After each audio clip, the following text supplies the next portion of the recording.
Bonjour et bienvenue sur Couleur Papier. Je vous retrouve aujourd'hui pour une nouvelle petite débrouille du dimanche. Et c'est une astuce extrêmement simple, mais qui peut être extrêmement utile également, surtout si vous avez deux mains gauches quand il s'agit de faire des jolis nœuds, vous vous empêtrez, etc. C'est une vraie bagarre et en général, celui qui gagne, c'est pas vous, mais c'est plutôt le ruban. Donc, cette petite astuce pourra vous être utile, mais elle est également utile si vous avez des petites chutes de ruban, que vous avez toujours un petit peu de mal au cœur à mettre à la poubelle. Ici, vous allez pouvoir les utiliser, même un tout petit bout de ruban ici, qui ne mesure que 10 cm. On va pouvoir en faire quelque chose et en l'occurrence on va en faire un joli petit nœud comme ceci, alors que ce soit pour mettre autour du cou de vos jolis petits lapins ou sur tout autre projet, que ce soit une boîte, une carte, etc.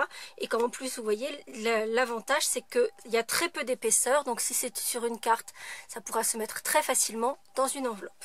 Petit aparté à propos de mes petits lapins ici, vous les retrouvez sur l'article et je vous donnerai la composition des couleurs que j'ai utilisées pour réaliser ces 4 petits lapins là. Donc un lapin plutôt traditionnel dans des tons de brun, un petit rose, un violet et un bleu. J'ai donc préparé mon petit lapin ici en bleu puisque j'ai un petit morceau de ruban bleu et je vais utiliser ma perforatrice à main 1/4. Alors, le choix de la perforatrice dépendra énormément de votre ruban, de la largeur de votre ruban, et je vous montrerai ça tout à l'heure. Je vais donc faire perforer 2 petits trous à l'endroit où va venir se placer le nœud autour du cou de mon lapin. Si votre ruban a un sens, on le voit bien ici, ce ruban un aspect velours n'est pas identique des deux côtés, alors que pour ces 3 là on a la même chose des deux côtés, donc peu importe. Si votre ruban n'est pas identique sur l'envers et sur l'endroit, on va choisir en général de mettre l'endroit sur les pans du ruban. Donc on va passer notre ruban par l'arrière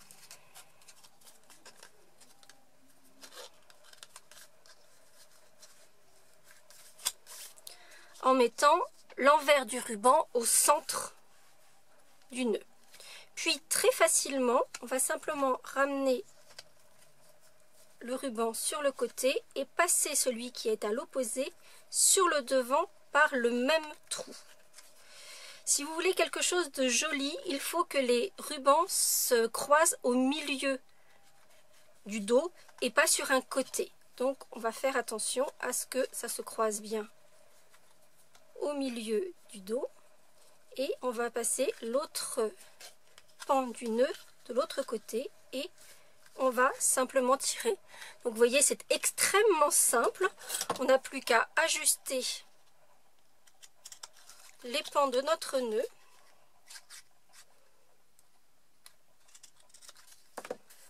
Bon, là clairement ces petites chutes là, cette fois-ci ce sera difficile d'en faire quelque chose. Moi, ce que j'aime bien faire, je vous l'ai déjà montré, c'est que j'aime bien brûler les extrémités de mes rubans pour m'assurer qu'ils ne s'effilochent pas.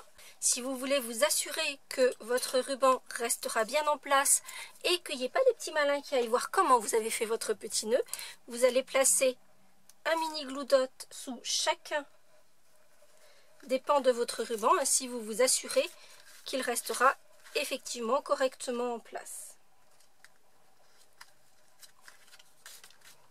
Et voici notre petit nœud plat, sans avoir bidouillé et avoir bataillé avec notre ruban. Avec juste un petit morceau de ruban de 10 cm de long, on a pu faire un joli nœud au cou de notre petit lapin. Cette technique pourra être utilisée quelle que soit la taille de votre ruban.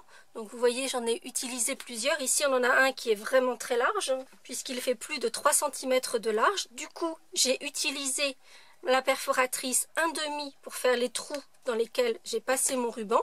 Par contre, vous le voyez, on voit les trous au dos. Donc si vous faites quelque chose comme ça avec un ruban très épais mais surtout qui ait un peu de transparence, dans ce cas-là, ce que je vous conseille, c'est de coller un petit morceau de papier de la même couleur au dos et dans ce cas-là, on ne voit plus du tout l'effet de transparence à travers les trous. Donc la petite rustine au dos permettra que rien ne passe. Comme vous le voyez, je l'ai fait avec d'autres rubans. Ici, en utilisant également la perforatrice 1/4. Et pour celui-ci qui est plus fin, ou celui-ci qui est relativement large, mais qui est extrêmement souple, donc ça fait vraiment de la soie, il est extrêmement souple. Là, j'ai utilisé la perforatrice 1/8 et mon ruban passe sans aucun souci. J'espère que cette simple petite astuce vous sera utile. Si c'est le cas, vous n'hésitez pas à mettre un petit pouce en l'air et on se retrouve la semaine prochaine pour une nouvelle débrouille du dimanche. À très bientôt.